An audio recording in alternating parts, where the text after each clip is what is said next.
आगे प्रभु धोती भी जो पहना है वह कई जगह से फटी हुई है और कंधे में जो दुपट्टा रखा है वह इतनी मैली कुचैली है कि लग रहा है कि कई महीनों से धोया भी नहीं गया। साबुन सब कुछ उसको चाहिए। धोती फटी सी लगी थी और पाए उपारा वो नहीं सामा और कहा कि उसका इतना भी सामर्थ्य नहीं है कि पैरों में जूता चप्पल पहन सके, नंगे पाँव ही पाँव उपारा को नहीं सामा। द्वार खड़े हुए ये दुर्बल आगे द्वार पर एक कमजोर सा ब्राह्मण खड़ा है और हो जगह देखी वसुधा विरामा द्वारिका के वैभव को संपदा को ऐसा देख रहा है जैसे कभी देखा ही ना हो। इतना वैभव, इतना संपदा, इतना ऐश्वर्य जैसे जीवन में कभी देखा ही ना हो। आश्चर्यचकित होकर रहो जगह देख वसुधा विरामा और अंत में कहा कि पूछत दीन दयाल को धामा, आपका स्थान पूछ रहा है, आपका कौन पूछ रहा है और बतावत आपनो नाम सुन। जैसे ही भगवान ने सुदामा जी का नाम सुना अपने सिंहासन से उछल पड़े और उछल करके दौड़ करके आगे बढ़े। बोलियो द्वारपाल सुदामा नाम पांडे सुन, छाड़े राजकाज ऐसे जी की गति जाने को, द्वारिका का नाथ हाथ जोरी धाए गए पाओ, भेटे कर अंक लपटाए दुख शाने को। भगवान नंगे पांव ही दौड़ गए और दौड़ते दौड़ते मुख्य द्वार तक पहुंच गए और दौड़ करके सुदामा जी को अपने अंक में भर लिया, अंक में लिपटा लिया और आदर सहित सम्मान सहित उनको महल में लेकर उनको अपने राज सिंहासन पर विराजमान किया। सुदामा जी के चरणों में बैठ गए और रुक्मिणी महारानी को कहा कि रुक्मिणी जल्दी से दौड़ो, जल का कलश लेकर के आओ, परात लेकर के आओ, सुदामा जी के पांव पखारा। रुक्मिणी महारानी दौड़ पड़ी। अब वहां सैकड़ों दास दासियां हैं, अन्य 16,000 रानियां हैं, लेकिन भगवान ने किसी को नहीं कहा। बट वहीं से रुक्मिणी महारानी को सीधे आदेश दिया कि दौड़ो, जल का कलश लेकर के आओ, परात लेकर के आओ, सुदामा जी का पांव पखारा। आश्चर्य विस्मित भाव में रुक्मिणी महारानी दौड़ पड़ी। अन्य रानियां समस्त सभा अचंभित हो गई। यह कैसा स्थिति है? भगवान चरणों में बैठे और सुदामा जी के पांव को उठाते हैं। जब पांव को उठाकर अपनी गोद में रखते हैं और सुदामा जी के पांव के तलवों पर जब भगवान की दृष्टि पड़ती है, ऐसे बिहाल बेवाई न सो पग कंटक जाल लगे भूमि जोए।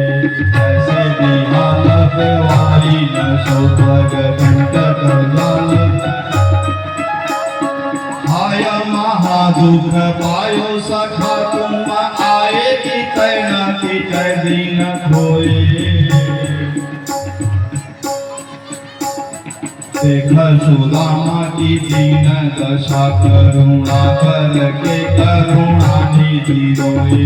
देख सुदामा की दीन दशा करुणा करके करुणा निधि रोए।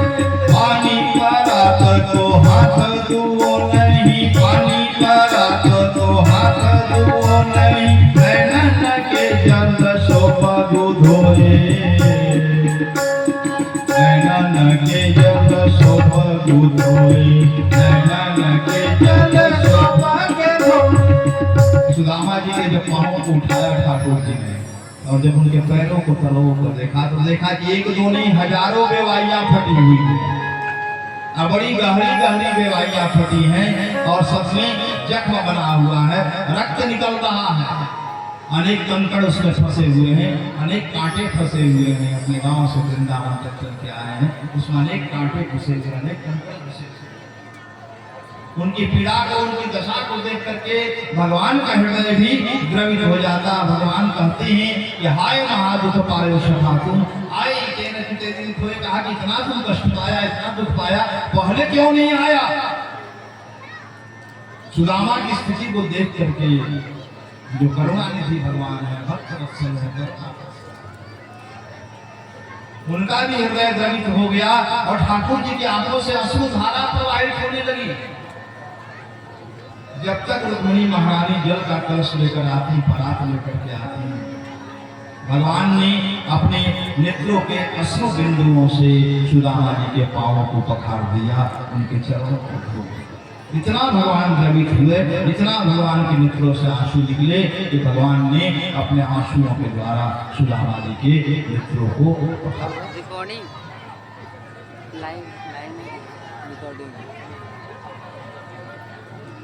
फिर लेकर के उन्हें अंतःपुर में आए, कहे कि मित्र जल जल पान। सुदामा जी ने कहा, त्रिकाल संध्या सुदामा जी करते थे, संध्या बेला की, कहे कि मित्र पहले तो पूजन कर ले भगवान का, पहले स्नान की व्यवस्था करो, स्नान कर ले, भगवान का पूजन कर ले, फिर कुछ जल जल पान करेंगे। भगवान ने आंगन में व्यवस्था कराई और भगवान की ऐसी सेवा देख करके रुक्मिणी महारानी को सीधे आदेश देता देख करके, जब सभी रानियों को ज्ञान हुआ कि सुदामा जी आंगन में स्नान करने आने वाले हैं, सभी उनकी सेवा में प्रस्तुत हो गई। सब एक एक कलश जल लेकर के सुदामा जी को स्नान कराने के लिए आंगन में खड़ी हो गई। अब भगवान सुदामा जी को लेकर पहुंचे, आंगन में चौकी लगी थी, चौकी पर सुदामा जी बैठे स्नान के लिए। जब दृष्टि घुमाई तो 16,108 रानियां थी। भगवान ने इतनी विशाल संख्या वहां देखी, आश्चर्यचकित होते हुए उन्होंने कन्हैया से पूछा, करे कन्हैया ये सब कौन है? भगवान ने कहा कि अपने घर की ही है, अपने परिवार की ही है। सुदामा जी ने पूछा कि घर की है, परिवार की है, इससे तेरा क्या मतलब है? तेरा इनसे नाता क्या है, संबंध क्या है? भगवान ने मुस्कुराते हुए कहा कि ये सब आपकी भाभियां हैं। और जैसे ही सुदामा जी ने सुना, अपना सिर पकड़ करके बैठे, अपना दुख भूल गए, अब ठाकुर जी के दुख से दुखी हो गए।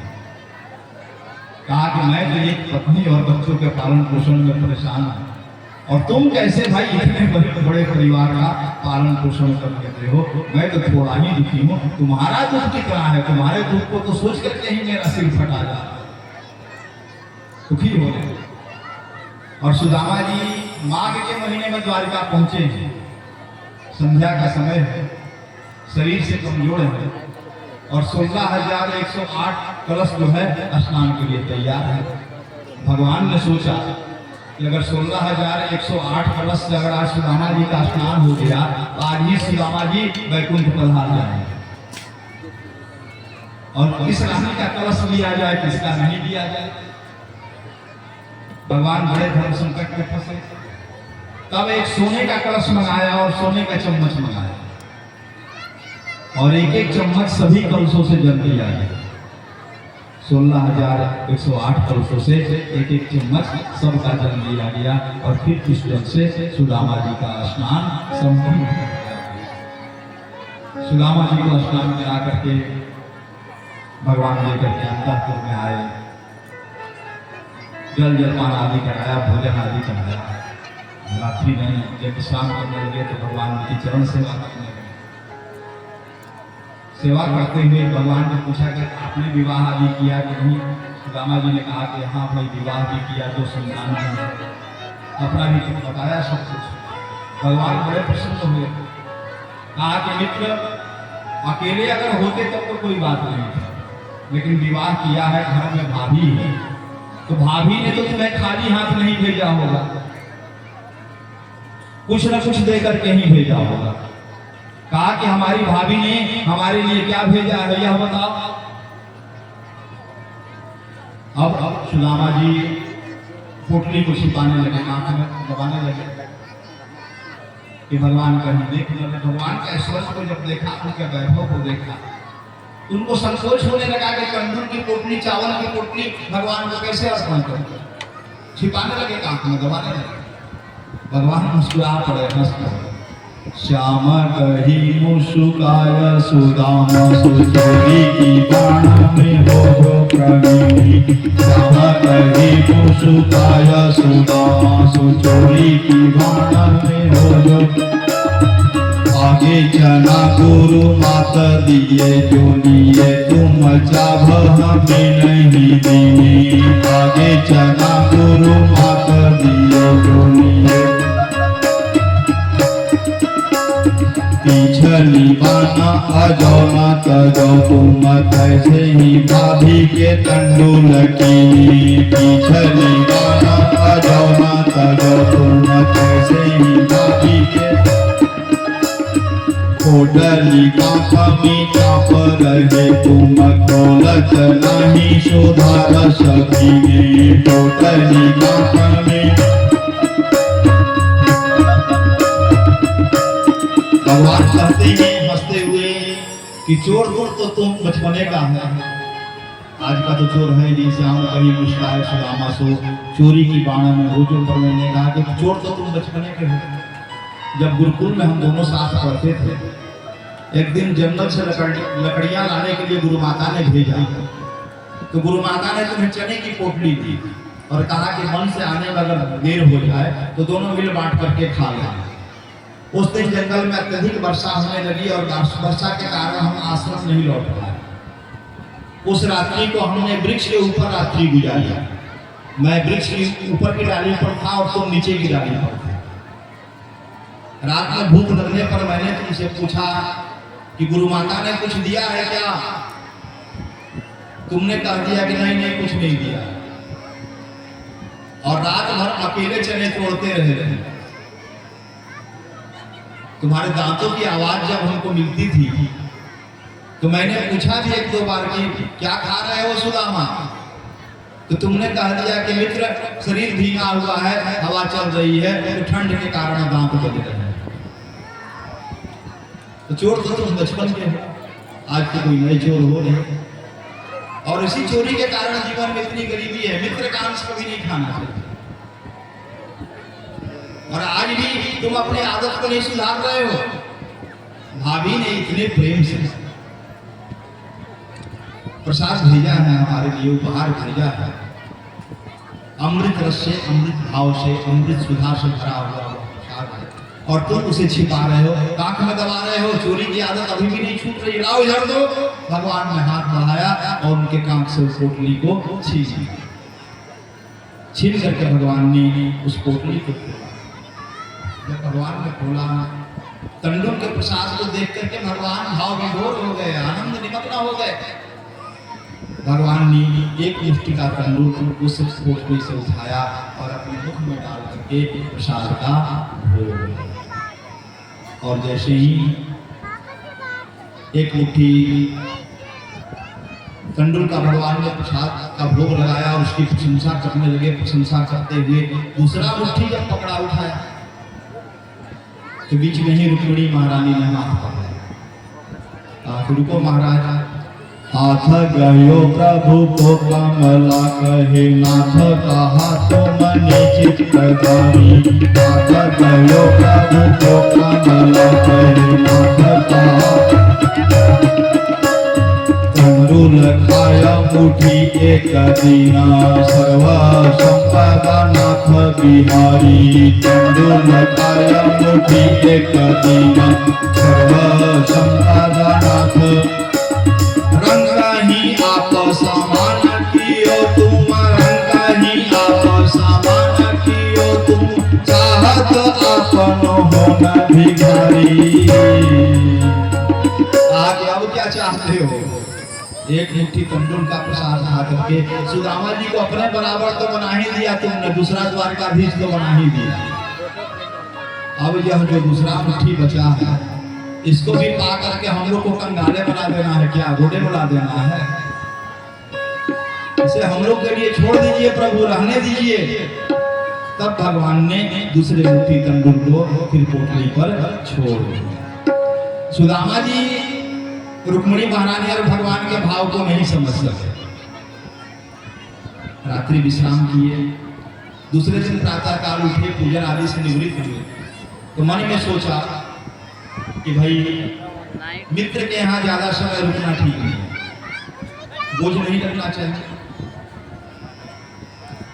उससे कहता हूं कि हे कन्हैया, घर में तुम्हारी भाभी अकेली है, मुझे अनुमति दो, आ गया, तुमसे मिल लिया, कुशल क्षेम हो गया, अब मुझे विदा कर। अगर विदा कर देगा तो चला जाऊंगा, और अगर कहेगा कि मित्र 2-4 दिन रुक जाओ तब रुकूंगा, ऐसे रुकना ठीक नहीं।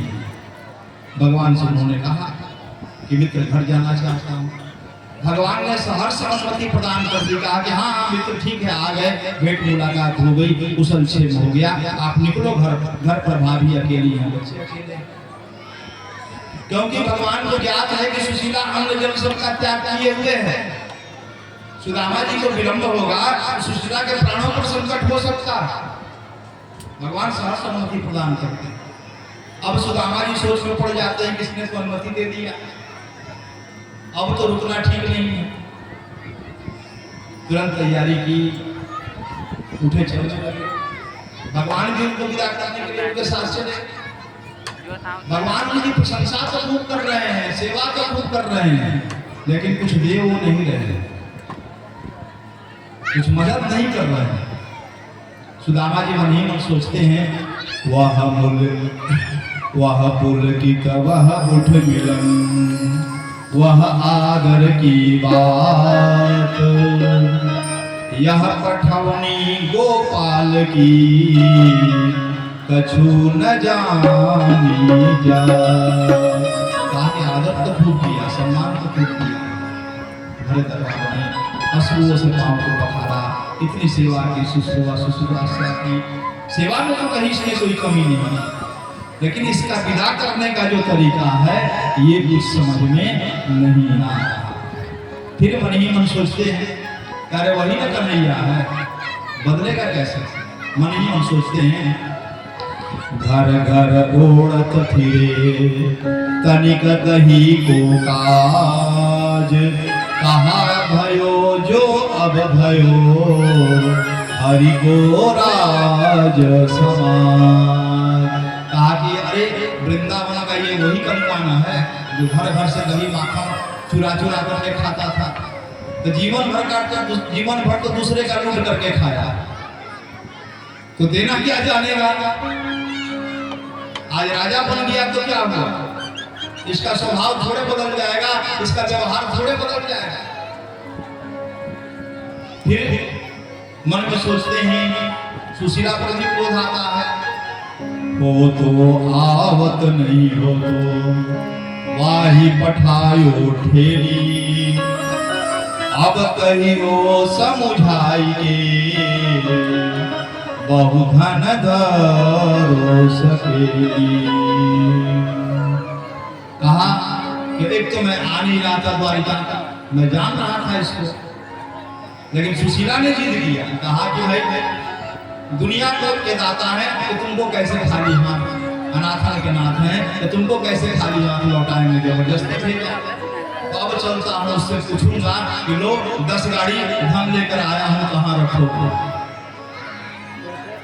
बड़े क्रोधावेश में चलते हैं और मन ही मन भाव करते हैं, राजा जोगी अग्नि जल इनकी उल्टी रीत, बचते रहियो हरि राम ये कमती राखें प्रीत। कहा कि राजा जोगी अग्नि और जल ये किसी के नहीं है, और इनके बिना काम भी नहीं चल रहा, चारों के बिना काम भी नहीं चल रहा, तो चारों का बड़ी सावधानी से उपयोग करना चाहिए। सावधानी से उपयोग करोगे तो आप जो चाहोगे कार्य सिद्ध कर लोगे, और असावधानी करोगे तो बड़े नुकसान का सामना करना पड़ जाता है। कहा कि राजा भाई हम हो गया तो क्या हुआ, लेकिन हमारे लिए यह राजा नहीं है, राजा किसी का नहीं है। ऐसा मन में अनेक भाव करते हुए वह धीरे धीरे बढ़ते हुए अपने नगर को आया। जब अपने नगर को, अपने गांव को पहुंचते हैं तो आश्चर्य में पड़ जाते हैं, क्या हुआ। वैसे ही राज समाज बनो गज भाग्य बने मन सक्रम लाए, वैसे ही राज समाज बनो गज भाग्य बने मन सक्रम, जो पर्यो कहूँ नारद फूल के तीरे के मैं अब द्वारिका आयो।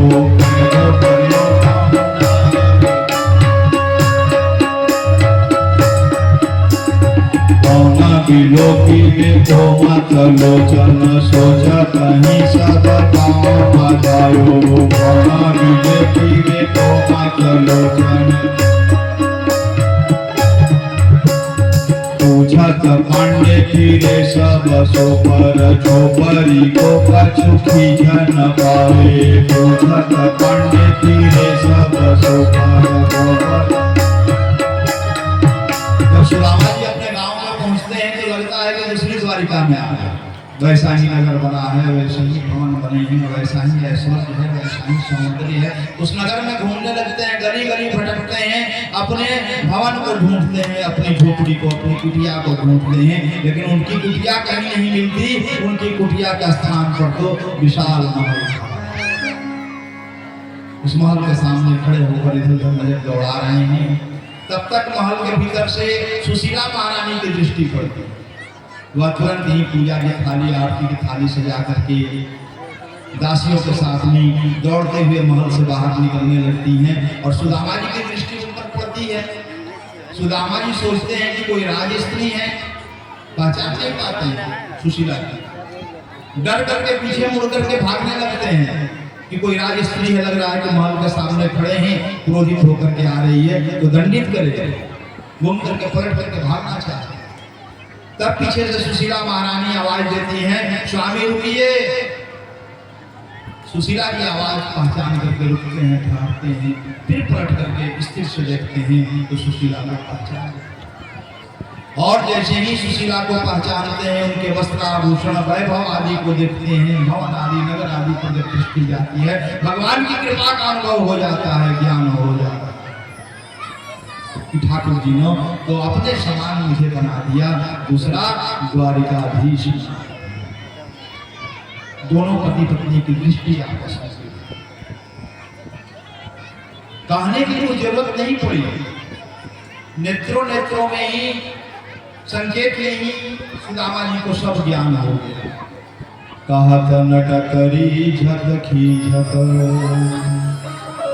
मिलत खिलत लजियात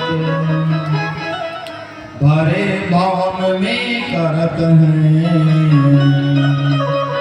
नैन नहीं शोभा।